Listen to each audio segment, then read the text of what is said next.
আসসালামু আলাইকুম প্রিয় ফুটবল ফ্যান্স। এবার এই ইন্টারন্যাশনাল ব্রেকে অ্যাঙ্গোলার বিপক্ষে আর্জেন্টিনার ম্যাচটা দেখলাম। আরও একবার লিওনেল মেসি গোল করলেন, অ্যাসিস্ট করলেন। লাউতারো মার্টিনেজও কম যাননি, একটা করে গোল এবং অ্যাসিস্ট তিনিও করেছেন। এবং লিও মেসি আর লাউতারো মার্টিনেজের অসাধারণ বন্ডিংয়ে একটা কমফোর্টেবল জয় পাওয়া গিয়েছে। যদিও এটা একেবারে 16 আনা পরিপূর্ণ অনেক আকর্ষণীয় লেভেলের ফুটবল ছিল সেটা বলার সুযোগ নেই, তবে রেজাল্টটা লিওনেল স্কালোনি নেবেন। একটু ভেঙে ভেঙে শুরু করি। শুরুতে গুরুত্বপূর্ণ কয়েকটা মোমেন্টের কথা বলে দিই। ফার্স্ট হাফে লিওনেল মেসি নিজেই একাধিক চান্স পেয়েছিলেন, কিছুটা হলেও আনলাইক লিও মেসি ভাবেই একাধিক সুযোগ মিসও করেছেন সেটা বলা যায়। তবে লিওনেল মেসির ক্ষেত্রে যেটা সবসময় অসাধারণ সেটা হচ্ছে একটু নিচে নেমে এসে যে প্লে মেকিংগুলো তিনি করতে পারেন সেটার ঝলক আরও একবার আমরা দেখলাম। লাউতারো মার্টিনেজকে দিয়ে যে গোলটা করিয়েছেন পারফেক্ট একটা ওয়েটেড পাস ছিল। এবং আমার কাছে সামনের বিশ্বকাপের ইকুয়েশনে আরও একবার লাউতারো মার্টিনেজের প্রসঙ্গটা এ কারণে চলে আসছে যে কারণ এর আগে 22 বিশ্বকাপে লাউতারো মার্টিনেজকে আমরা সেভাবে পারফর্ম করতে দেখিনি। তবে মাঝখানের একটা কোপা আমেরিকাতে আমরা লাউতারো মার্টিনেজের প্রত্যাবর্তন দেখেছি। আমার কাছে বিশ্বকাপ ইকুয়েশনে লিওনেল মেসির সাথে লাউতারো মার্টিনেজের এই বন্ডিংটা অনেক অনেক স্পেশাল, কারণ লাউতারো মার্টিনেজ একটু ভিন্ন ধরনের স্ট্রাইকার, এমন একজন ফুটবলার যিনি কিনা আজকের মতো ওয়ান টাইম ফিনিশ করতে পারেন, ডিবক্সের মধ্যে নাম্বার 10-এর সাথে বোঝাপড়া করে একটা রান মেক করে সেখান থেকে প্রথম টাচে ফিনিশ করে আসতে পারেন, যে কোনো অ্যাঙ্গেল থেকে শট নিতে পারেন। তার এই শট নেওয়ার অ্যাবিলিটি সত্যিই অর্থে প্রশংসাযোগ্য। এবং আমার কাছে মনে হয় বিশ্বকাপ অর্থাৎ 22 বিশ্বকাপে কেন জানি তিনি সবসময় সেকেন্ড টাচ নিতে যাচ্ছিলেন, অর্থাৎ বলটা একবার ধরে থামিয়ে তারপর শট নেওয়ার চেষ্টা অনেক বেশি করেছেন। এভাবে যদি প্রথম শটে ফিনিশ করে আসার চেষ্টা করেন এই থ্রু বলগুলোর মাধ্যমে, কারণ লিও মেসি যে লেভেলের থ্রু বল বা ওয়েটেড পাস দেবেন সেটা বিশ্বের সেরা, বিন্দুমাত্র কোনো সন্দেহ নেই। এটা ডিপেন্ড করে আসলে তার সাথে থাকা অন্য নাম্বার 9 কোন অ্যাঙ্গেলটা থেকে এবং ফার্স্ট টাচে ফিনিশ করে আসতে পারবেন কিনা। লাউতারোর এমন পারফরমেন্স আমরা দেখতে চাই।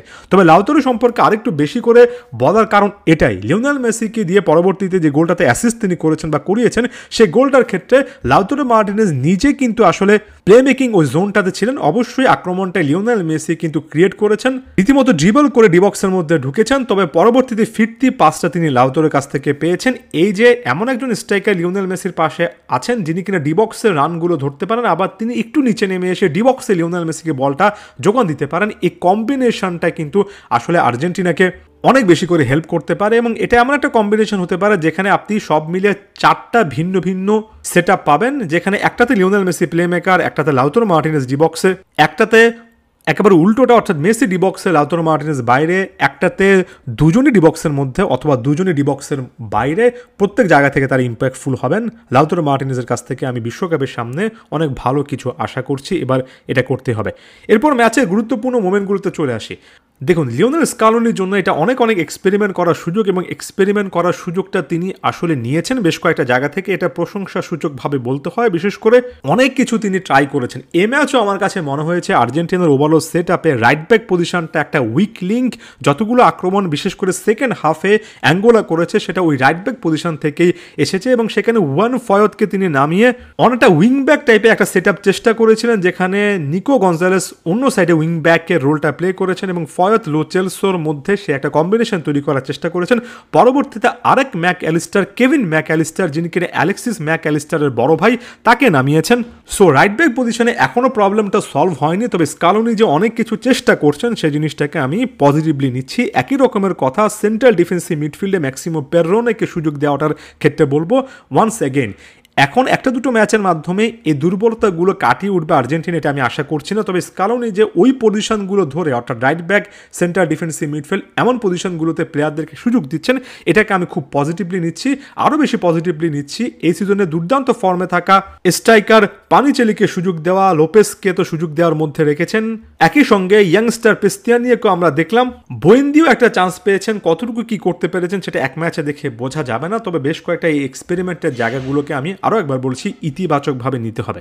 এরপর বেশ কয়েকটা জায়গা থেকে কনসার্নের ব্যাপারটাও কিন্তু থাকছে। ওই যে বললাম রাইট ব্যাক পজিশনে ওভারল্যাপ করে উপরে উঠে আসলে যেমন ডিফেন্সিভলি অনেকটা নড়বড়ে সিচুয়েশন এ ম্যাচও দেখেছি। শুধুমাত্র ব্যাপারটা এটা নয়, রাইট ব্যাক পজিশন থেকে উপরে উঠে এসে খুব একটা বেশি ক্রসও কিন্তু আসছে না।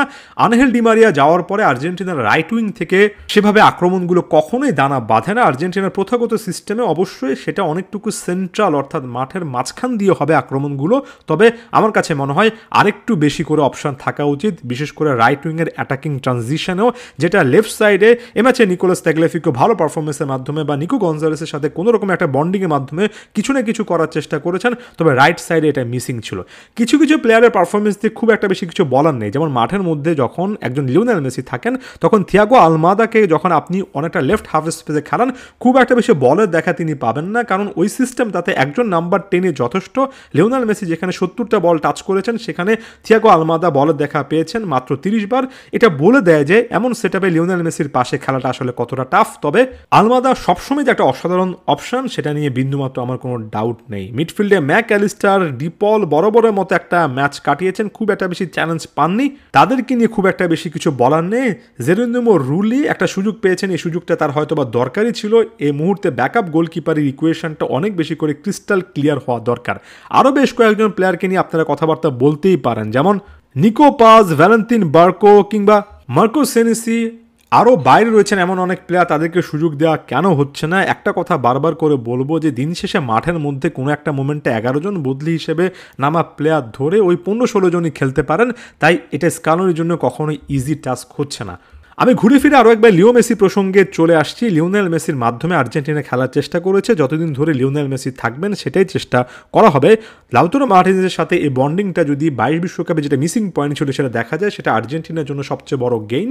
তবে একই সঙ্গে ওই যে ডিফেন্সিভ ট্রানজিশনে right back, right wing position থেকে আরেকটু বেটার পারফরমেন্স, মিডফিল্ডে আরেকটু ওয়েল কন্ট্রোল, আরেকটু ক্রিয়েটিভ পারফরমেন্স, অর্থাৎ এমন কিছু পাস যেটার মাধ্যমে প্রতিপক্ষের জমাট বাঁধা ডিফেন্স ভাঙা যায়, এই জিনিসগুলো অনেক বেশি করে দেখতে চাইবো। আর্জেন্টিনার জন্য আরও একটা বিশ্বকাপের স্টেজটা সেট করা আছে, অল্প কয়েকটা ইকুয়েশন, অল্প কয়েকটা জায়গা থেকে স্কালোনিকে কাজ করতে হবে, তবে সেই জায়গাগুলো সবচেয়ে বেশি করে ক্রুশাল হচ্ছে। তবে দিন শেষে আরও একটা লিও মেসি ম্যাজিক্যাল নাইট, আরও একবার লাউতারো মার্টিনেজের ভালো পারফরমেন্স, বেশ কয়েকটা এক্সপেরিমেন্ট, ইয়াংস্টার ব্রেক, বেশ কয়েকজন প্লেয়ারদেরকে দেখা, সব মিলে ভালো একটা এক্সপিরিয়েন্স নিয়ে এই ইন্টারন্যাশনাল ব্রেকটা শেষ হচ্ছে। যদিও যাওয়ার আগে জিনিসটা অ্যাড্রেস করে নিচ্ছি যে কেন অ্যাঙ্গোলার মতো একটা দলের বিপক্ষে খেলতে হচ্ছে, কেন শক্তিশালী প্রতিপক্ষ আর্জেন্টিনা পাচ্ছে না, এএফএ এই জায়গায় কী করছে সেটা আরও একবার একটা ইস্যু হতে পারে, সামনে একটা বড় বিতর্কের জায়গাও তৈরি হবে। তবে আপাতত সে প্রসঙ্গটা ইগনোরই করে গেলাম, কারণ যখন রেজাল্ট আপনার পক্ষে থাকে তখন নেগেটিভ সাইডে না যাই। স্কালোনি আছেন, চেষ্টা করছেন, এটাই সবচেয়ে বড় পাওয়া এমন প্রেক্ষাপটে। ধন্যবাদ সবাইকে।